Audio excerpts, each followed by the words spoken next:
Ya, saksikan perbincangan selengkapnya jurnalis Indonews Pung Purwanto dan Lukman Hanafi bersama peneliti senior politik BRIN, Profesor Siti Zuhro di kanal YouTube Indonews. Kita ke informasi berikutnya, pemirsa. Kejagung menetapkan kakak beradik bos PT Sritex sebagai tersangka TPPU atas dugaan korupsi pemberian kredit bank ke PT Sritex Tbk. Sebelumnya mereka telah lebih dulu ditetapkan sebagai tersangka kasus dugaan korupsi Sritex.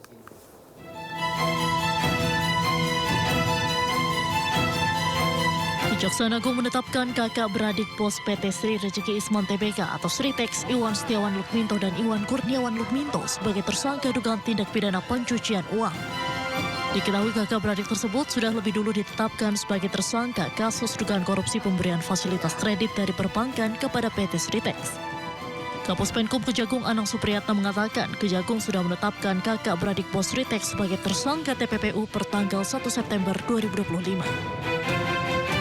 Memang terkait penanganan perkara Sritex terhadap inisial IK, ISL dan IS ya, IK sudah ditetapkan dikenakan pasal TPPU-nya per 1 September oleh penyidik.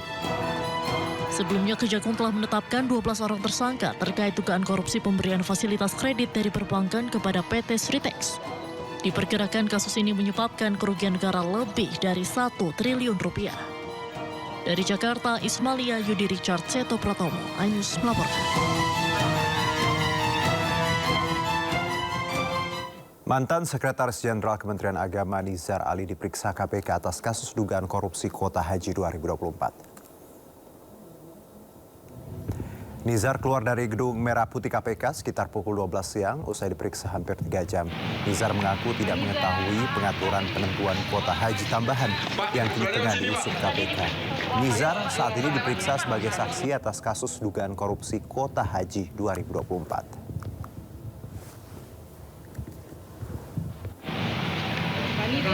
Sekjen sebagai koordinator dan pelayanan administrasi di bidang perundang-undangan, sehingga yang bertanggung di Direktorat Jenderal Haji. Ya. Berapa pertanyaan tadi Pak? Kiri Pak. Pak, soal pengaturan jual ada. Soal itu nggak tahu karena sekjen bukan leading sektornya. KPK terus mendalami aliran dana kasus korupsi kuota haji di Kementerian Agama. Berbagai pihak telah diperiksa termasuk mantan Menteri Agama Yakut Khalil Qaumas yang telah dicegah ke luar negeri.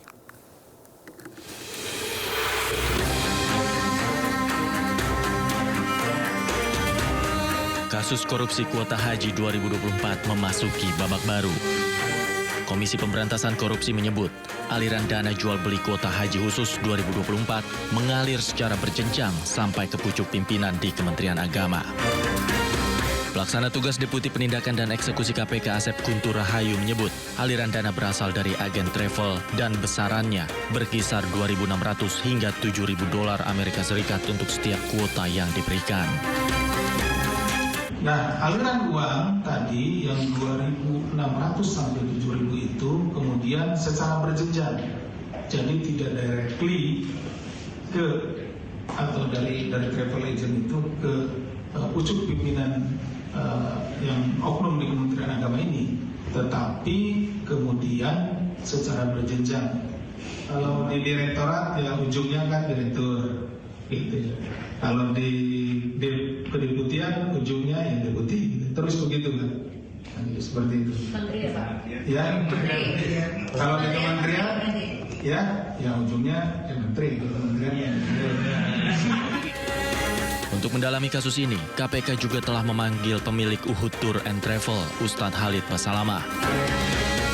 Halid diperiksa sebagai saksi fakta dan mengatakan bahwa dirinya menjadi korban sebuah agen travel haji yang menggunakan kuota haji khusus dari Kementerian Agama. Kasus dugaan korupsi kuota haji 2024 telah naik ke tahap penyidikan, tapi KPK belum menetapkan tersangka. Sejauh ini, total sudah ada 3 orang yang dicegah ke luar negeri. Salah satunya adalah mantan Menteri Agama Yakut Khalil Qaumas.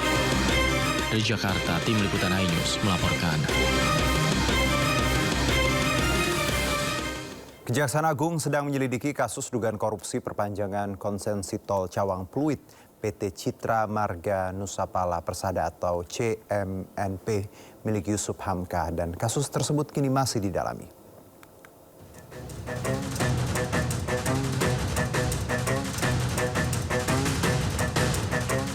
Kejaksaan Agung buka suara soal dugaan korupsi dalam perpanjangan konsesi tol Cawang Pluit milik PT Citra Marga Nusapala Persada atau CMNP. Kapus Penkum Anang Supriyatna menegaskan kasus ini masih dalam tahap penyelidikan. Sejauh ini sudah ada sejumlah pihak yang dipanggil untuk dimintai keterangan, namun ia enggan merinci siapa saja pihak yang terlibat. Masih lead kalau nggak salah ya, masih pendalaman lead, masih klarifikasi kalau nggak salah. Tapi nanti saya takut salah, saya pastikan dulu. Sementara terkait kerugian negara, Koordinator Maki Boyamin Saiman turut angkat bicara. Biasanya Kejaksaan Agung itu kalau sudah penyelidikan ya nanti ditingkatkan penyidikan jika ditemukan 2 alat bukti. Ya kita tunggu aja proses-proses yang di Kejaksaan Agung, dan saya akan mengawalnya dan sekaligus mendalaminya. Apakah dugaan penyimpangan ini bisa mengarah pada korupsi atau ini semata-mata administrasi negara atau bahkan keperdataan. Tapi yang penting negara harus diuntungkan. Diketahui, Kejagung tengah menyelidiki dugaan korupsi perpanjangan konsesi Jalan Tol Cawang Pluit PT CMNP yang konsesinya berakhir 31 Maret 2025. Perpanjangan konsesi proyek ini telah terjadi potensi tindak pidana korupsi. Lantaran proyek strategis nasional tersebut diduga diberikan secara penunjukan langsung ke CMNP tanpa melalui proses pelelangan terbuka.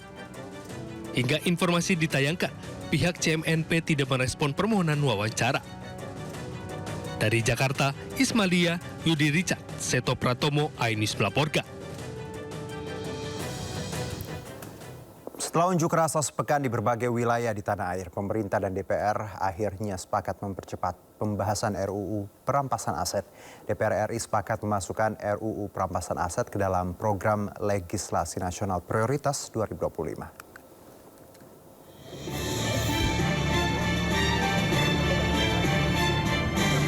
Setelah unjuk rasa di berbagai wilayah di Indonesia dan munculnya tuntutan 17+8, pemerintah dan Badan Legislasi DPR sepakat memasukkan rancangan Undang-Undang Perampasan Aset ke dalam program legislasi nasional atau Prolegnas 2025.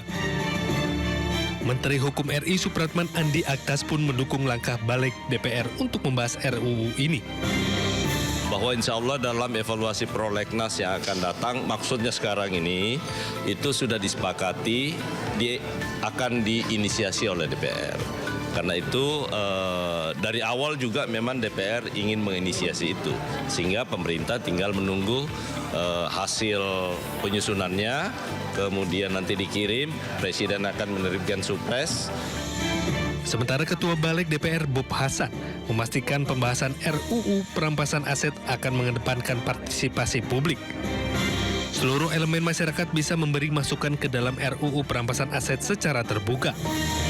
Targetnya tahun ini semuanya harus dibereskan, tetapi kemudian kita ini namanya meaningful. Harus memenuhi meaningful partisipasi publik. Meaningful itu adalah yang bermakna. Nah, maknanya adalah apa? Kita jangan hanya tahu judulnya perampasan aset, harus tahu seluruh publik apa isinya perampasan aset itu. Wacana dari pemerintah dan DPR untuk membahas RUU perampasan aset sudah bergulir sejak 2023. Kala itu pemerintahan Presiden Joko Widodo telah mengirimkan surat Presiden atau Supres RUU perampasan aset pada 4 Mei 2023. Namun hingga rapat paripurna terakhir DPR periode 2019-2024 pada 30 September 2024, pembahasan RUU perampasan aset belum pernah dilakukan. Tim Liputan Ainis melaporkan.